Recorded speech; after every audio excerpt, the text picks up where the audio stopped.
টিমের মানসিক অবস্থা ডিফেন্সে আপনাদের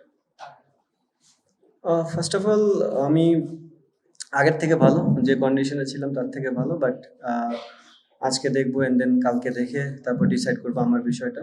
আর অবভিয়াসলি আপনি যখন একটা বড় দলের সাথে যখন ভালো ক্রিকেট খেলবেন, নট অনলি যে সিরিজ জিতে, আমরা 3টা ম্যাচে খুবই ভালো ক্রিকেট খেলেছি, সো এটা একটা প্লাস পয়েন্ট। অবভিয়াসলি ফরম্যাটটা ডিফারেন্ট, আমাদের টিমও ডিফারেন্ট, তাদের টিমও ডিফারেন্ট। একটা বেটার গুড সাইড যে আমাদের মোস্ট অফ দ্য প্লেয়ারই ওয়ানডে ক্রিকেটটা খেলেছে টি-20 সাইড থেকে, সো সবার ওই কনফিডেন্সটা আছে এবং গিভেন ডেতে আপনাকে খুবই ভালো ক্রিকেট খেলতে হবে।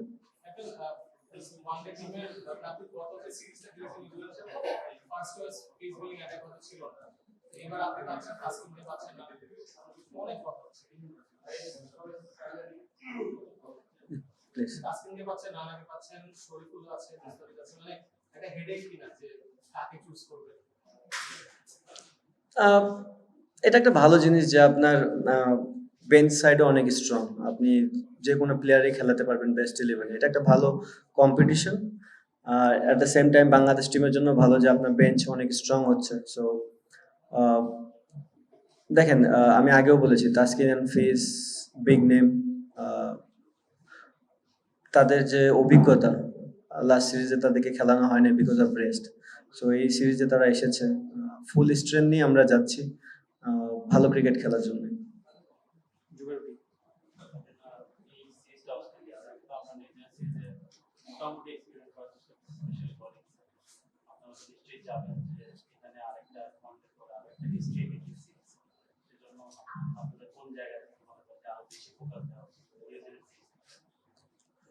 আমি আবারও বলতেছি, অবশ্যই আপনাকে যে কোনো দলের সাথে জিততে গেলে গিভেন ডেতে খুবই ভালো ক্রিকেট খেলতে হবে। অ্যাট দ্য সেম টাইম, যেটা আমি লাস্ট সিরিজেও বলেছিলাম যে আমাদের যারা লোয়ার মিডল ব্যাটিং করে তাদের কাছেও অনেক দায়িত্ব আছে। তারা যদি অপরচুনিটিটা পায় ব্যাটিংয়ে, আমার মনে হয় তাদের কাছ থেকে যদি আমরা ফিডব্যাক পাই তাহলে এই টিমটা অনেক ভালো রেজাল্ট করবে।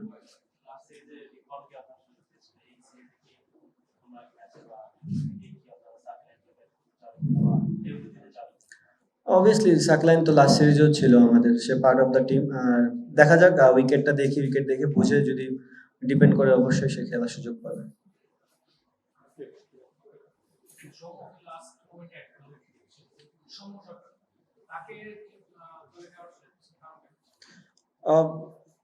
সম্মুখে নেওয়ার পিছনের রিজনটা হচ্ছে, যেহেতু আমি 50-50 ছিলাম, জানি না কি হতে পারে, কালকে পর্যন্ত ওয়েট করতে হবে। অ্যান্ড দেন ইমনের হালকা একটু সিকনেস আছে, সো যে কারণটাতে আমরা ওই রিস্কটা নিয়ে নেই যে একটা প্লেয়ারকে যে হুট করে ডেকে কিছু করানোর জন্য। সো যতখানি চেষ্টা করছি আমরা তাকে ইনক্লুড করে, আজকে হয়তোবা সে প্র্যাকটিস করতে পারবে না, বাট কালকে থেকে সে একদম টিমে পার্ট হয়ে যাবে।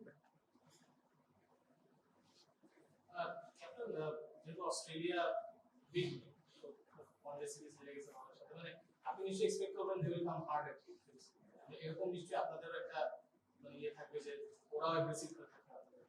এই ফরম্যাটটাই তো হার্ড, আপনি শর্টার ফরম্যাটের খেলা যে কোনো টিমই আপনাকে অ্যাটাকিং মুভমেন্টে থাকে। ইনফ্যাক্ট যে কোনো দলই যখন ব্যাটিং করে বোলিং করে ওই মাইন্ডসেটটা নিয়ে থাকে। আর অস্ট্রেলিয়া তো অবভিয়াসলি তারা বিগ নেম, সো তাদের বেস্ট ক্রিকেটটাই খেলার চেষ্টা করবে, অ্যান্ড অবভিয়াসলি আমরাও আমাদের বেস্ট ক্রিকেটটা খেলার চেষ্টা করবো।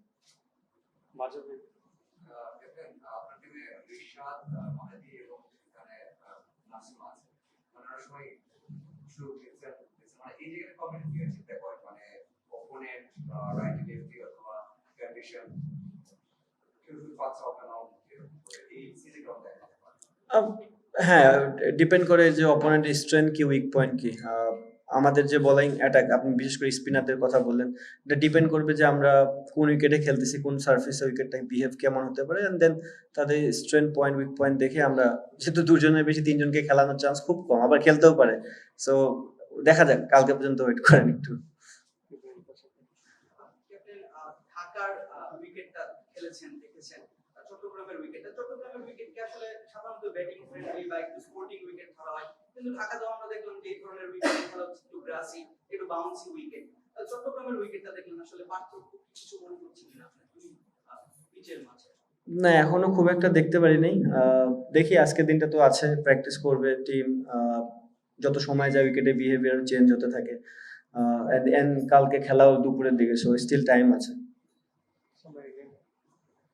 ক্যাপ্টেন শরীফুলের 6 উইকেট আগের ম্যাচে মানে আপনি মাঠের বাইরে থেকে দেখছেন, কিন্তু ওর যে বিষয়টা যে অনেক সময় দেখা যায় লাস্ট মোমেন্টে বল আপ, যেটা নিউজিল্যান্ড সিরিজের ফার্স্ট ম্যাচ ছিল বা এই পাকিস্তান সিরিজের সেকেন্ড টেস্ট খেলে, এই সিরিজের লাস্ট ম্যাচ খেলছে, মানে মেন্টালিটিটা কত ডিফিকাল্ট হয় একজন ক্রিকেটারের জন্য, তখন সে জানে যে আমি হয়তো ফার্স্ট চয়েস না, তারপরে এসে এরকম পারফরম্যান্স করব। আহ, না, আমার মনে হয় না শরীফুল কখনো এইভাবে চিন্তা করে যে ফার্স্ট চয়েস না, অবশ্যই সেও ফার্স্ট চয়েস, বাট জিনিসটা হচ্ছে আপনি বললেন ফার্স্টে যে আমাদের টিমটা এখন এত পরিমাণে pace bowling unit, test cricket বলেন, ওয়ানডে বলেন, টি20ও বলেন, সো 3 জনের বেশি তো আপনি খেলাতে পারবেনও না। সো ওই 3 জনকে যদি গিভেন ডেতে খুবই ভালো বল করে, তাহলে একটা প্লেয়ারকে ওই স্যাক্রিফাইসটা করতে হয়। আমার মনে হয় শরীফুল ওই জায়গায় লাস্ট অনেকগুলো সিরিজই সে হয়তো বা একটা দুটো করে গেম খেলেছে, লাস্ট টি20 সিরিজটা তো দেখে, লাস্ট ম্যাচটা খেলেছে এবং ভালো বল করেছে। তো এটা গুড সাইন যে যারাই নিউ কামার হিসেবে আসতেছে, গেমে সুযোগ পাচ্ছে, তারা ডেলিভার করতেছে ওই জায়গাটা। I hope. জি জি। আগের সিরিজেও বলেছেন, আজকেও বলেন যে ফ্লোর থেকে আপনি একটা ফিডব্যাক চান। ওই ক্ষেত্রে যাদের একটু অ্যাবিলিটি আছে, যেমন মাহদি মানে অলরাউন্ডারে বলা যায়, নাসুমও মারতে পারে, ঋষাদকে আমরা অনেক আগে দেখেছি যে বড় পজিশন মারতে পারে, মানে ওদের থেকে আশাটা একটু বেশি কিনা ব্যাক খুব বেশি না, বাট অল্প একটু করলেও এনাফ।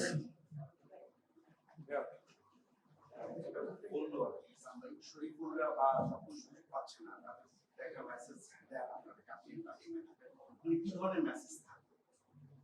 শরীফুল মানে এই যে থার্ড অপশন বা একাদশে সরাসরি সুযোগ পাচ্ছে না, তাদের তো ওয়েটিং এ থাকতে হবে, যেমন শরীফুলকে। তো আপনাদের তরফ থেকে কি মেসেজ থাকে? মেসেজ সবার জন্য একটাই, এখানে ডিফারেন্ট কোনো মেসেজ নেই। প্র্যাকটিস করো, পরিশ্রম করো, যখন সুযোগ আসবে তখনই খেলবা, এবং সুযোগ সবসময় আসবে। বিকজ ব্যাটসম্যানের ক্ষেত্রে জিনিসটা এমন হয় যে আমরা যখন যে ব্যাটসম্যানটা খুব ভালো পারফর্ম করে তাকে কিন্তু কখনো ব্রেক দিই না, বিকজ ব্যাটিং জিনিসটা এমন। আবার পেস বোলারদের ক্ষেত্রে কিন্তু উল্টো হয়ে যায় যে 2-3টা গেম খেললেও ওয়ার্কলোডের একটা বিষয় থাকে, তো পেস বোলাররা ঘুরে ফিরে খেলবেই, এবং তারাও সেটা জানে। হয়তো বা এখন শরীফুল একটা খেলছে, কোনো সিরিজে দেখবেন শরীফুল 2-3টা ম্যাচ খেলবে, দেন ওকে ব্রেক দিয়ে অন্য কেউ খেলবে, তো এইভাবেই চলতে থাকবে।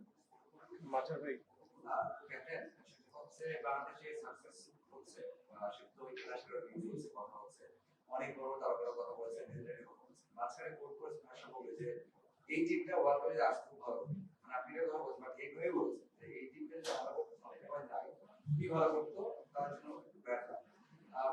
আপনি এখন ভাবছি তো আপনার কথা বলছেন, মানে এইরকম কমেন্ট দেখেন না শুনেন, আপনি সেই কমেন্ট সেটা ভালো পাঠাতে তখন কেমন লাগে, মানে খেতে পারেন না, দেখেন, কমেন্ট যারা করে তারা বুঝে দেখেই কমেন্টটা করে। আমার মনে হয় তিনি অনেকদিন ধরেই ইন্টারন্যাশনাল সার্কিটে অনেক গেম অবজার্ভ করে, তো ওনার কাছে মনে হয়েছে, এবং আমার কাছেও মনে হয় যে আমরা লাস্ট ইয়ার খুবই ভালো ওয়েল প্রিপেয়ার্ড ছিলাম, যেহেতু খেলাটা এশিয়াতে, সো ওই হিসাবে আমাদের টিমটাও খুবই ভালো ছিল। এখন বাদ বাকি তো না খেলা পর্যন্ত বলতে পারবো না, আমরা গিভেন ডেতে কেমন পারফরমেন্স করতাম ওটা ডিপেন্ড করে ওই দিনের পারফরমেন্সের উপরে। সো অ্যাজ এ ক্যাপ্টেন হিসেবে আমি বলতে পারি আমার টিমটা ভালো টাচে ছিল, ছন্দে ছিল, এবং সবাই ক্রিকেট খেলার জন্য উৎসাহ ছিল ওই সময়টায়।